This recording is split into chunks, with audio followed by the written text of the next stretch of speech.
Makonda ameyasema hayo wakati wa zoezi la kumkabidhi ofisi mkuu wa mkoa mpya Kenan Kiongosi, ambapo amesema na imani na kiongozi huyo kuwa ataendeleza ndoto aliyoiacha ya kuwa na mkoa unaofanana na makao makuu ya Jumuiya ya Afrika Mashariki. Kama kuna mtumishi spana zilizidi kiasi kwamba nati kataka kukatika,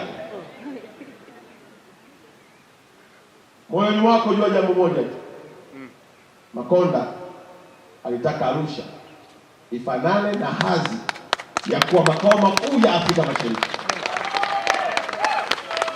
Neno jambo mheshimiwa kiongozi, nitamwambia Arusha hatushindani na Dodoma, hatushindani na Dar es Salaam. Arusha sisi ni makao makuu ya Afrika Mashariki. Nchi 7 za Afrika Mashariki zinapaswa kuiona Arusha kama makao makuu yao.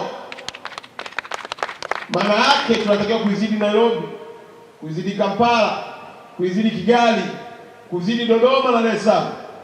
Na chini ya kiongozi nina matumaini makubwa tutafika kwenye hiyo ndoto niliyoianza katika mkoa wetu wa Arusha. Upande wake mkuu wa mkoa mteule Kenan Kiongosi amesema atahakikisha anaendeleza alipoishia mkuu wa mkoa huyo, lengo likiwa ni wananchi kupata huduma kwa kutokuhamishwa na kitu chochote. Sitaruhusu kikwazo chochote kitakachojaribu kuzuia maendeleo ya wananchi. Hilo jambo sitalibariki. Agenda yetu kubwa ni wananchi kuwa na imani na serikali yao. Fedha zinaletwa, miradi inajengwa, wajibu wetu ni kwenda kuisimamia kikamilifu. Miradi ikikamilika, wananchi wanapata huduma bora. Lakini niombe sana kwa watumishi wenzangu wa umma, tushirikiane, tuitende kazi vizuri. Tumeaminiwa, sisi sote ni watumishi ambao Mheshimiwa Rais anatuamini. Kwa upande wao, baadhi ya wananchi waliojitokeza ili kushuhudia makabidhiano hayo wanabainisha namna watakavyokumbuka jitihada za Paul Makonda na matarajio yao kwa mkuu wa mkoa mpya Kenan Kiongosi.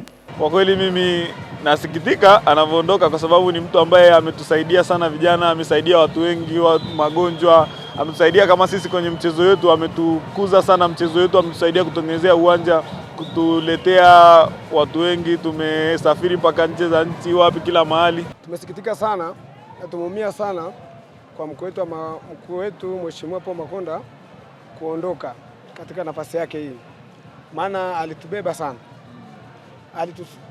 alitusabai sana, alitutoa nyumbani kwa ushauri na kwa kutufosi.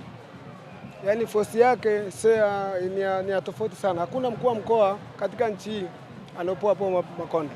Kutoka mkoani Arusha, Amina Ngahewa, Sky TV.